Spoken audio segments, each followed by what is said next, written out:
Okay, this has been an election full of big races. We've been tracking them all for you all day. Oh yeah, 12 News reporter Letitia Kaye spoke with a political expert about some of these races and why this election was so important. Brennan, Jordan, there are a lot of interesting caveats in this midterm election. This is the first year without straight ticket voting for midterm elections in Texas. Most states elect their governor during midterm elections, and the governor, lieutenant governor, and the attorney general seats were all up for grabs.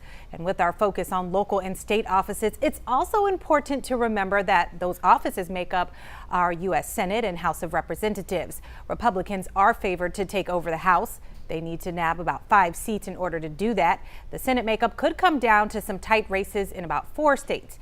And 35 Senate seats and all 435 House of Representative seats are on the ballot. Political science professor James Nelson is not only following our local races, but other races around the country as well. A third of the U.S. Senate is up for re-election every 2 years. That's a very closely divided chamber. To see, how that plays out will be interesting. Also, most states elect their governor in midterm years. So some of the closely divided states like Florida, Pennsylvania, Ohio, they're likely to have some interesting races going on as well. And Nelson believes that these midterms have been quite unique with all that is at stake for voters.